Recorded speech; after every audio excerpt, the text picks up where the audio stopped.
Alrighty, good morning everyone from Morel, Prince Edward Island, a little bit after 8:30 in the morning, July 31st. So yeah, I just wanted to give you the update. Yesterday was just so busy, couldn't get out here to do anything.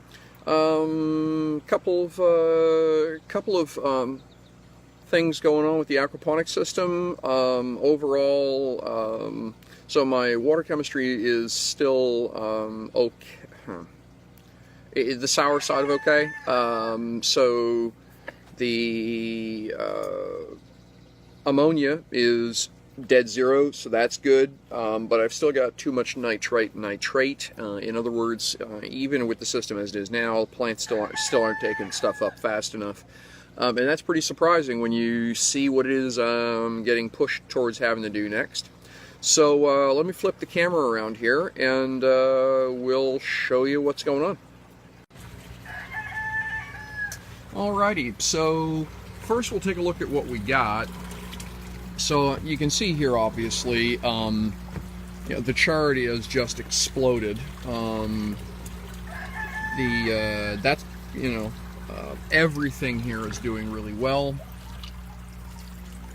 This has actually come in really thick.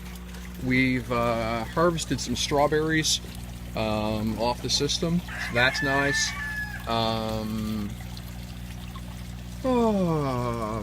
The basil isn't doing as well as I expected, which is really weird. I've grown basil before in aquaponics, and usually you can't, the problem's slowing it down, but in this particular case we seem to be having trouble getting it started, so I'm not sure what's going on with that. The majorum, unfortunately, has basically gone straight to seed. We've had some really high temperatures, high humidity. So, but yeah, as you can see, nice lush green. If you go back and compare this to what it looked like when I started, obviously enough, we got good growth going on here. I'm really pleased. Walk around this side. Like I say, the water quality is okay. The numbers are not scaring me, but I'm not happy either. I need to, what I'm learning here is I easily could double the size of the number of pipes on the system, probably, and still get away with it. And we've got tomatoes. Oops, right here. I don't know if you can see that. So we've got fruit set on the tomatoes. Here's the thing, if you take a look at all those pots, all the ones for the tomato plants, this one here is one of the worst. You'll see what the problem is. Keep in mind these are tied. There's so much root mass underneath that they're pushing the pots up out of the pipework. Eventually what's going to happen is these things are just going to fall out and I'm going to lose the whole lot, which I obviously don't want to do. Some more tomatoes up here. And you can see, good thick green growth. The root mass is extensive. I've got cucumbers down. Oops, there we go. There, I've got cucumbers which have set. So I'm going to have cucumbers. So this is all growing really, really well. The problem is like I say, it's growing so well that it's pushing itself out of the system. I have seen guys doing this type of system, what's called an NFT, nutrient film, which is where the water flows across the bottom of the pipe like this. I'm sort of doing a hybrid NFT flood and drain. Anyway, they'll go with a 6-inch pipe. That would be 15 centimeter or 150 millimeter pipe. I went 4-inch, 100 millimeter. And I'm starting to see why you would go with that bigger pipe, because the amount of root mass these plants have generated is spectacular.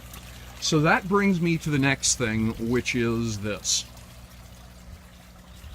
So what it looks like I'm being pushed to do is I'm going to have to set up a grow bed, go get myself a bag of hydrogen clay pellets, use the spare pellets I've got, and basically load this as essentially a grow bed for the tomatoes. Commonly you'll see folks doing tomatoes in what's called a Dutch bucket system, which is where you use a 3-gallon 12-liter bucket, one plant per bucket, and they're individually plumbed. The problem is the parts price on that starts getting silly. So I've got a mock-up here, just a parts check. So the idea is that I will come off the end of the hose here, we'll come in over here, flood water into the grow bed. Grow bed will flood and drain. I'm going to put a U siphon or loop siphon in on this side, and that will just dump water right back into the sump. So this one here isn't going to try and return water back to the fish tank. That would be just too complicated. So instead, what I'm going to do is this one here will just run completely in and out of the sump tank. And then the idea will be to pull all of the plants out of that grow bed. I'll suck up the root damage that I'll do trying to get them out of those pipes. Transplant them in here, and then I got some seedlings that are just about ready to transplant. Those will go into that pipe. So that's what we're talking about doing. In other news, the wicking bed is doing really well. You can see we've got peppers on this plant, so that's cool. We've got flowers on all the tomatoes back here. It needs to be weeded, that's fine. And over here, the pepper plants on this one aren't doing so well. I don't think it's getting enough water. This one is a drip bed, not a wicking bed. I think we should have gone with a wicking bed design. But the celery loves it. For whatever, the celery here has just exploded. So that's going to be a good harvest of celery. Pipe changes back here. So I think I've shown you guys this before. So I had a problem with my my heavy solids settling tank. There was on the inside of the tank a screen on the outfall pipe. It got plugged. I had water backed up 5 centimeters, 2 inches above the wet line, and it was causing problems.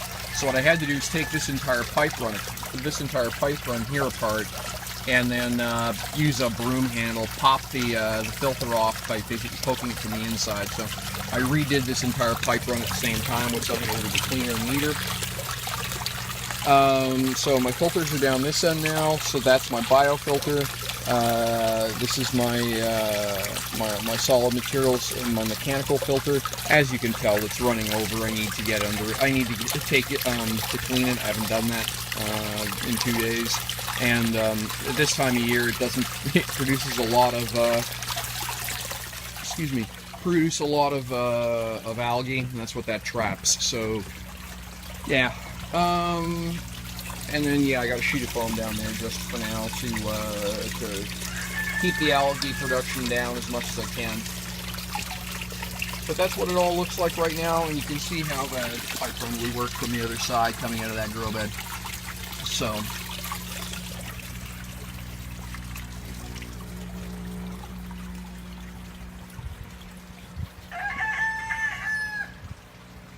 alright, so let's see here. Cool. All right, getting the hang of this selfie stick thing. So that's the aquaponics update for today. Mostly right now I'm dealing with we've had temperatures that are, you know, with the humidex up into the high 30s. We've nearly hit 40 degrees a couple days.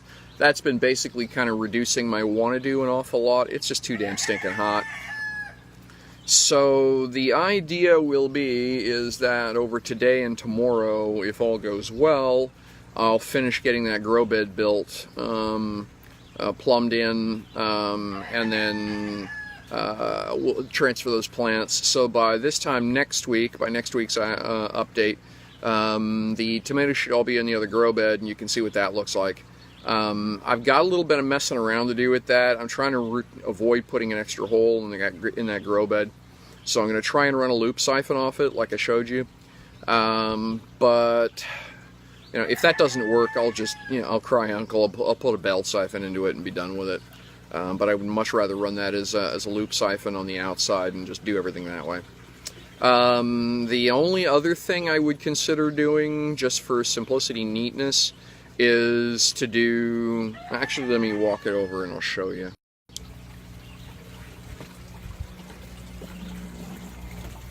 So there is a trick. Water seeks its own level. That's one of the first principles of working with water. So the other way to plumb this thing would actually be to intentionally come in the bottom of the tank and not to put the siphon in there, but instead put the siphon mechanism actually at this end. So the idea is it would actually it would make things a lot easier for me because I would need much less hose. So the idea is there would be a bell siphon at this end, probably a 3-gallon, 12-liter bucket like one of these, and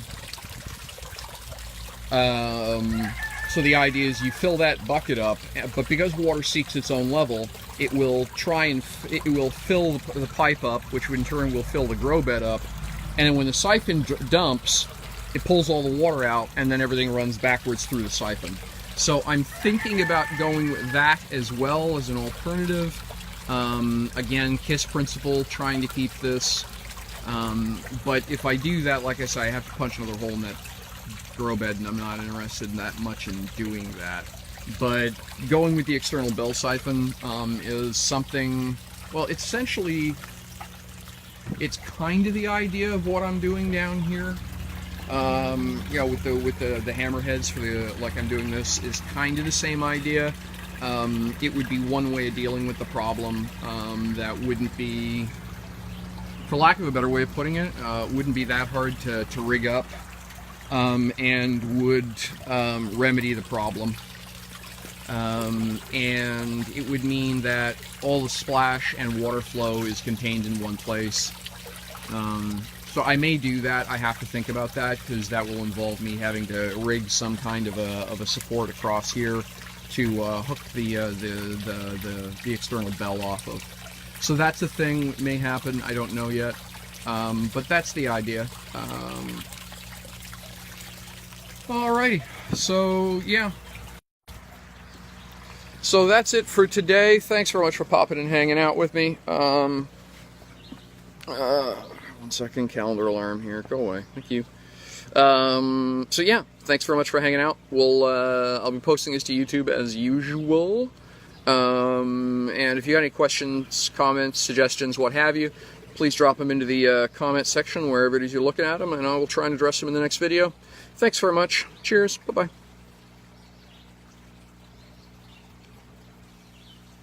Oops. Stop. Stop, you thing.